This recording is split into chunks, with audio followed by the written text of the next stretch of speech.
नमस्कार दोस्तों, उम्मीद करते हैं आप सब अच्छे होंगे, स्वस्थ होंगे, अपनी पढ़ाई में मस्त होंगे। ईएमआईआरएस कास्ट सर्टिफिकेट के प्रॉब्लम को लेके बहुत सारे बच्चे परेशान हैं। यूट्यूब पे तरह तरह के वीडियोस देखने को मिल रहे हैं जिसमें बच्चे देख के परेशान हो रहे हैं। तरह तरह की बातें हैं। आज हम इन सारी चीज़ों पे पर्दा उठाएंगे और आपको एक एक जानकारी देंगे। साथ ही साथ इसके सोल्यूशन के बारे में आपको बताएंगे।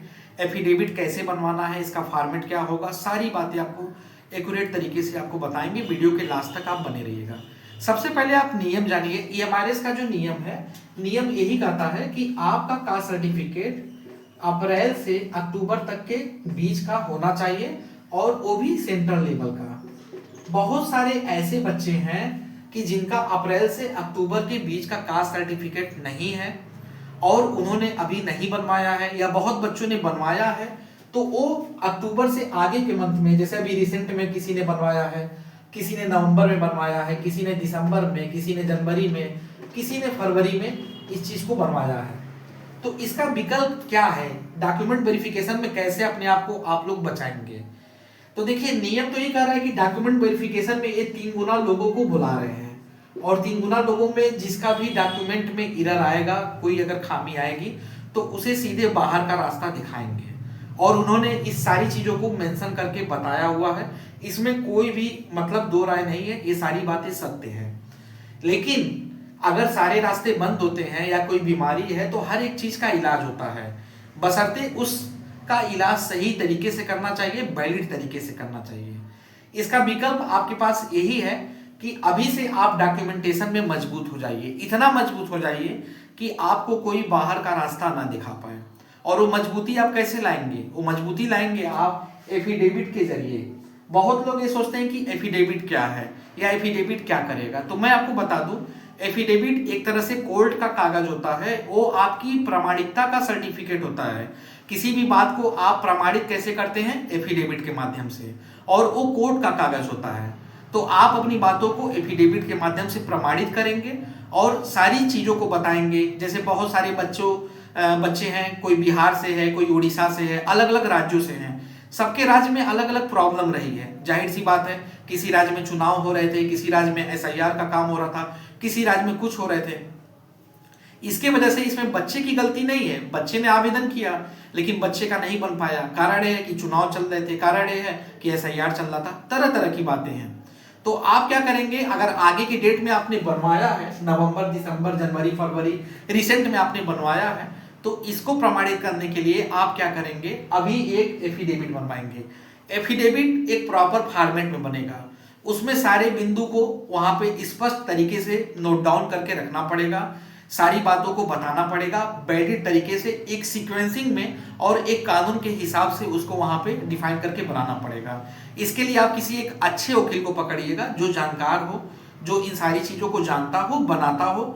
उसके जरिए इन सारे पॉइंट्स को वहां पे करवा के और उसको नोटरी करा के अपने पास रख लीजिएगा। और यहाँ पे आपको 2 एफिडेविट बनवाना है। एक अभी बनवाना है, एक अभी बनवाना है, और एक जब आपका डीबी होगा तो वो दूसरा वाला बनवाना है। यानी कि आपको 2 एफिडेविट बनवाने हैं। एक में आप अभी अपनी बात को प्रमाणित करके सर्टिफाइड करके रख लोगे, और दूसरा एफिडेविट जब डॉक्यूमेंट वेरिफिकेशन होगा उसके 4-5 दिन पहले आप बनवा के वहां पे लेके जाएंगे। जब आप दोनों कागज लेके जाएंगे और वहां पे आप एक प्रॉपर फॉर्मेट में देंगे, फाइल में करके, तो वहां से वो आपको रिजेक्ट नहीं करेंगे, वो आपको अप्रूव्ड कर देंगे। क्योंकि आप अपनी बात को डबल तरीके से वहां प्रमाणित करते हुए आप अपनी फाइल को आगे बढ़ा रहे हैं, तो कोई भी आपको हटा नहीं पाएगा। बशर्ते यह है कि जो एफिडेविट का फॉर्मेट आप लोग बनवाइएगा वो एकदम पॉइंट वाइज हो, कहीं भी उसमें एरर ना हो। थोड़ा भी अगर आपने शब्दों का तालमेल में गड़बड़ी की या कुछ भी आपने एरर किया तो तुरंत आपका एफिडेविट खारिज करके हटा दिया जाएगा और फिर आपको दोबारा मौका नहीं मिलेगा डॉक्यूमेंट वेरिफिकेशन में। इसलिए जिससे भी बनवाइएगा अच्छे से बनवाइएगा, किसी बात की कोई दिक्कत वहां पर नहीं आनी चाहिए। बाकी आपकी सुविधा के लिए हम इतना कर सकते हैं एज ए कि हम आपका एफिडेविट का फॉर्मेट बनवा देंगे, आपको बता देंगे कि किस तरीके से आपको बनवाना है। तो जो नीचे नंबर दिख रहा है उस नंबर पे आप अपनी समस्या बता के और वहां से आप अपना फॉर्मेट लेके आप बनवा सकते हैं। इतना हम आपके लिए कर सकते हैं एज ए टीचर। भाई आपके लिए इतना हमारा फर्ज है कि इतना हम आपके लिए आगे आए और करें। दूसरी बात, जो लोग ये बोल रहे हैं कि इसके बाद भी रिजेक्ट कर देंगे, मैं आपको बता दूं कोर्ट से बड़ा कोई नहीं होता है। कोर्ट के कागज की अपनी एक वैल्यू होती है और आप अपनी बातों को जायज तरीके से, सही वैलिड तरीके से आप वहां पे रख रहे हो पॉइंट वाइज, उसको कोई भी काटेगा नहीं। और ये भी है, इसमें आपकी फॉल्ट नहीं है, फॉल्ट इसमें एमआरएस की है। आप वैकेंसी लेट से दिए हो, लेट से देने के बाद आप उसमें तरह तरह के नियम कानून रख दिए हो।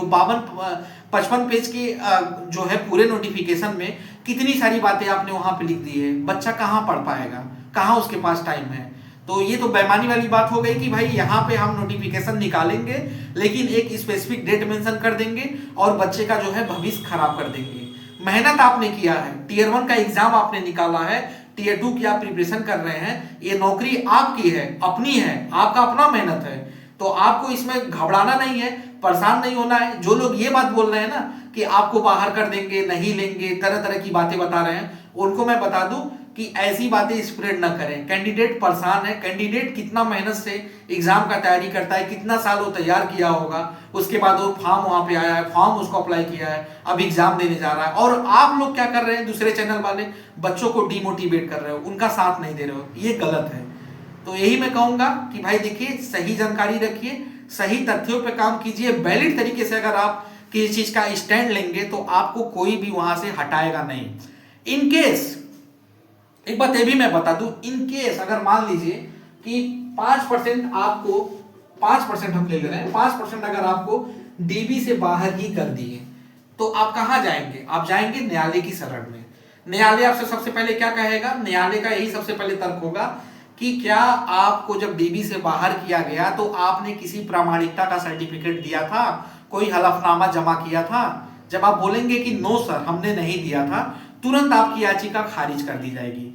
इसलिए डॉक्यूमेंटेशन में कहीं भी कमजोर मत बनिए, पैसों का लालच मत करिए। 150 रुपए खर्च अगर हो रहे हैं आपके तो उसको करिए और डॉक्यूमेंट्स में आप पूरी तरह से मजबूत रहिए। जब आप डॉक्यूमेंट बना के रखे रहेंगे तो कोई भी आपको थोड़ा भी इल्जाम नहीं लगा सकेगा, कोई भी आपको बाहर नहीं कर सकेगा, कोई भी आपको पीछे नहीं कर सकेगा। तो यही मैं कहूंगा डॉक्यूमेंट बनवाइए और अपनी सेफ्टी का ख्याल रखिए। आज के लिए इतना ही। बाकी अगर आपको कुछ भी पूछना है इससे रिलेटेड तो जो स्क्रीन पे जो नंबर फ्लैश हो रहा है उससे आप संपर्क करके आप पूछ सकते हैं, आपकी पूरी मदद की जाएगी। और एक बात मैं बता दूं, किसी को भी परेशान होने की जरूरत नहीं है, सबका काम होगा, सबका डॉक्यूमेंट वेरिफिकेशन होगा, किसी को बाहर नहीं घूम के आना है। बस आप वैलिड तरीके से जाइए, वैलिड तरीके से अपनी बात रखिए, आपका काम हो जाएगा। बहुत बहुत धन्यवाद।